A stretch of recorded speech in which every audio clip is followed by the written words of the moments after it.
ഏതെങ്കിലും ഒരു ദിവസത്തിന് പ്രത്യേക ടെൻഷൻ ഇല്ലാത്ത കുറേ കാലമായിരുന്നല്ലോ. ഇപ്പോൾ സിനിമാക്കാരെ സംബന്ധിച്ചാലും വെള്ളിയാഴ്ച ടെൻഷനുകളുടെയാണ്, സ്വന്തം സിനിമയാണ് ഇറങ്ങുന്നതെങ്കിൽ. ഇപ്പോൾ ഈ ഒരു വെള്ളിയാഴ്ചയും ശനിയാഴ്ചയും അത്തരത്തിൽ വലിയൊരു സമ്മർദ്ദമൊക്കെ അനുഭവിച്ചിരുന്നു. പ്രേക്ഷകരുടെ റെസ്പോൺസ് എന്തായിരിക്കും? ഫസ്റ്റ് റിയാക്ഷൻ എന്തായിരിക്കും?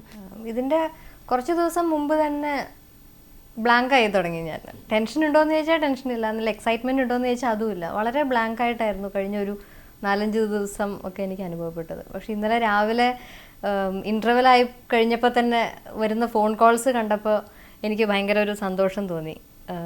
കാരണം നല്ല റെസ്പോൺസ് എന്ന് വെച്ചാൽ ജെനുവിനായിട്ട് അഭിപ്രായം പറയുന്ന ആൾക്കാർ വിളിച്ചിട്ട് നല്ല അഭിപ്രായങ്ങൾ പറഞ്ഞു തുടങ്ങിയപ്പോൾ ആദ്യം 1 കോളായി, 2 കോളായി, പിന്നെ കോളുകളുടെ ഒരു പ്രവാഹമായിരുന്നു. അപ്പോൾ അത് അങ്ങനെ ഒരു റെസ്പോൺസൊക്കെ കാണുമ്പോൾ ഭയങ്കര സന്തോഷമുണ്ട്.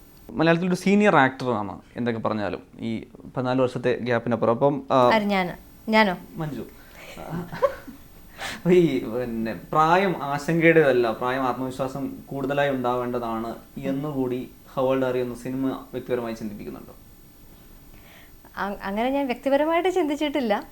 പക്ഷെ എനിക്ക് തോന്നുന്നു ഇപ്പോൾ പല സ്ത്രീകളും കണ്ടവരും പലരും പറയുന്നത് ഞാനും എൻ്റെ പേഴ്സണൽ ലൈഫിലും ഞാനത് പ്രൂവ് ചെയ്തു, അതുകൊണ്ട് അവർക്കും അതൊരു ഇൻസ്പിറേഷനായി എന്നൊക്കെ ഇങ്ങനെ പറയുന്നുണ്ട്. അങ്ങനെ ഒരു ഈ സിനിമ ചെയ്യുമ്പോൾ അങ്ങനെ പ്രായത്തിനെ കുറിച്ചൊരു ആശങ്കയൊന്നും ഉണ്ടായിരുന്നു. കുറച്ചുകൂടി ബ്രോഡ് ആവണം നമ്മുടെ സ്ത്രീകളുടെ കാഴ്ചപ്പാട് എന്ന് നിരുപമയും അല്ലെങ്കിൽ നിരുപമയുടെ ജീവിതവും പറഞ്ഞു വെക്കുന്നുണ്ട്. അതെവിടെയെങ്കിലും മഞ്ജു വാര്യർ എന്ന സ്ത്രീയുടെ ഒരു കാഴ്ചപ്പാട് കൂടി ആവുന്നുണ്ടോ? ഇല്ല, അത് എന്ന് വെച്ചാൽ സന്തോഷമായിട്ടിരിക്കുക, എന്ത് ചെയ്താലും മനസ്സുകൊണ്ട് സന്തോഷം ഉണ്ടാവുക എന്നുള്ളതാണ് ഏറ്റവും പ്രധാനം. ചിലർക്ക് ഒരാൾ ചെയ്യുന്ന കാര്യമായിരിക്കില്ല വേറൊരാൾക്ക് സന്തോഷം നൽകുക. അപ്പം മനസ്സ് സന്തോഷമായിട്ടിരിക്കുക എന്നുള്ളതാണ് ആത്യന്തികമായിട്ടുള്ള കാര്യം എന്ന് വിശ്വസിക്കണോ ഞാൻ. Your dream is your signature. നേരത്തെ പറഞ്ഞ ഒരു പക്ഷേ ഓർത്തു വെക്കുന്ന സംഭാഷണങ്ങളൊന്ന് ഇതായിരുന്നു അല്ലേ സിനിമ കൊടുക്കുന്ന ഒരു പ്രധാന മെസ്സേജുകളിലൊന്ന്. അത് സിനിമയുടെ ഒരു വലിയ സന്ദേശമായിട്ട് നേരത്തെ തന്നെ തോന്നിയിരുന്നു സിനിമയുടെ ഘട്ടത്തിൽ. അത് ഭയങ്കര ഒരു പവർഫുൾ ആയിട്ടുള്ള ഒരു ലൈനാണ്, your dream is your signature എന്ന് പറയുന്നത്. അതാണ് ഈ സിനിമയുടെ ഒരു ടാഗ് ലൈൻ. ഒരുപാട് സീനിയേഴ്സിൻ്റെ കൈകളിലൂടെയായിരുന്നു മഞ്ജുവിൻ്റെ കഥാപാത്രങ്ങളും സിനിമയുണ്ടായിരുന്നത്. ഈ സെക്കൻഡ് ഇന്നിങ്സിലെത്തുമ്പോൾ സിനിമ ഒരുപാട് വളർന്ന് അല്ലെങ്കിൽ ഒരുപാട് മാറ്റങ്ങൾക്ക് വിധേയമായിട്ടുണ്ട്. ഒരുപാട് ഫ്രഷേഴ്സ് ആയിട്ടുള്ള ടെക്നീഷ്യൻസ് ഉണ്ട്, പുതിയ ആൾക്കാർ പരീക്ഷണമായിട്ട് വരുന്നുണ്ട്, സീനിയേഴ്സ് ആയിട്ടുള്ളവരുണ്ട്. ഇതിൽ നിന്ന് സ്വന്തം സിനിമകൾ സെലക്ട് ചെയ്യാനുള്ളൊരു ക്രൈറ്റീരിയ എന്താണ്?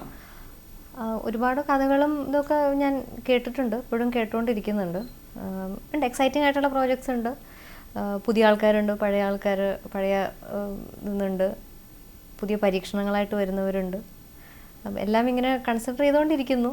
നമുക്കും കൂടി ഭാഗമാകണം എന്ന് ഒരു എക്സൈറ്റ്മെൻറ്റ് തോന്നുന്നൊരു പ്രോജക്റ്റ് ഉണ്ടെങ്കിൽ അത് ചെയ്യും. നായിക കേന്ദ്രീകൃത സിനിമ വേണം എന്നുള്ളൊരു നിർബന്ധത്തിനപ്പുറത്ത് സിനിമയിൽ മഞ്ജു വാര്യർ എന്ന ആക്ടർക്ക് പെർഫോം ചെയ്യാനുണ്ടാവണം, അവിടെ ഒരു സിഗ്നേച്ചർ ഉണ്ടാക്കാൻ പറ്റണം. അതായിരിക്കും തുടർന്ന് അങ്ങോട്ട് ക്രൈറ്റീരിയയുടെ ഭാഗമായിട്ട് വരിക. നമ്മൾ നായിക പ്രാധാന്യമുള്ള കഥകളിൽ മാത്രമേ അഭിനയിക്കുള്ളൂ എന്നുള്ളത് ആർക്കും ഒരു കാലത്തും വാശി പിടിക്കാൻ പറ്റുമെന്ന് എനിക്ക് തോന്നുന്നില്ല. അങ്ങനെയുള്ളൊരു തുടർച്ചയായിട്ട് ഇങ്ങനെ ഒരു സ്ത്രീയെ മാത്രം കേന്ദ്രീകരിച്ചുകൊണ്ട് കഥ പറഞ്ഞാൽ കാണുന്ന ആൾക്കാർക്കും ചിലപ്പോൾ ഒരു വിരസത അനുഭവം. അത് നാച്ചുറലാണ്. പടം കണ്ടിറങ്ങുന്നവരുടെ മനസ്സിൽ നമ്മുടെ കഥാപാത്രം മനസ്സിൽ നിൽക്കുക, അവർ ഓർക്കുക.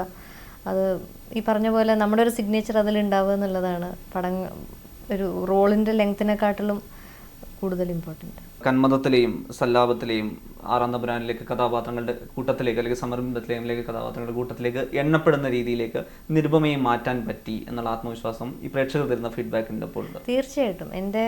ഞാൻ ഇതുവരെ ചെയ്തിട്ടുള്ളതിൽ ഏറ്റവും പ്രധാനപ്പെട്ട ഏറ്റവും പവർഫുൾ ആയിട്ടുള്ള കുറച്ച് ക്യാരക്ടേഴ്സിൽ ഒന്ന് തന്നെയാണ് നിരുപമ. അതെന്നും എൻ്റെ ഹൃദയത്തോട് ഒരുപാട് ചേർന്ന് നിൽക്കും നിരുപമ. ഈ സിനിമയുടെ ഒരു ഫെയ്റ്റ് ആവുമായിരുന്നോ ഈ രണ്ടാം വരവിലെ തുടർച്ച, ഇനി അങ്ങോട്ടുള്ള സിനിമകൾ?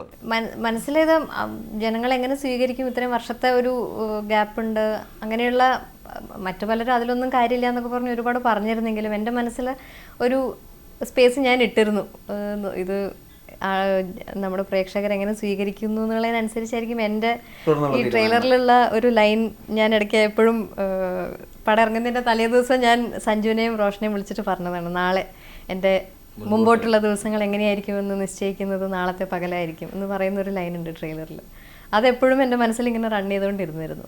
അത് ശരിയാണ്, അങ്ങനെ ഒരു ചിന്ത എൻ്റെ മനസ്സിലുണ്ടായിരുന്നു. എടുത്ത തീരുമാനം ശരിയായി, തെരഞ്ഞെടുത്ത സിനിമ ശരിയായി, എല്ലാം ഒത്തു വന്നതാണ്. അതെ, എല്ലാം ദൈവാനുഗ്രഹം. തിരിച്ചുവരവ് എന്നുള്ളത് ക്യാമറയ്ക്ക് മുന്നിലേക്കല്ല പ്രേക്ഷകരുടെ മനസ്സിലേക്കാണെന്ന് കൂടി ഹവോൾഡ് ആർ ബോധ്യപ്പെടുത്തി. തീർച്ചയായിട്ടും. അപ്പോൾ രണ്ടുപേർക്ക് നന്ദി. സന്തോഷം. ഹൗ ആർ യു തുടർന്നുള്ള ദിവസങ്ങളിൽ കൂടി കൂടുതൽ പ്രേക്ഷകരിലെത്തട്ടെ. എല്ലാ ആശംസകളും. Thank you very much.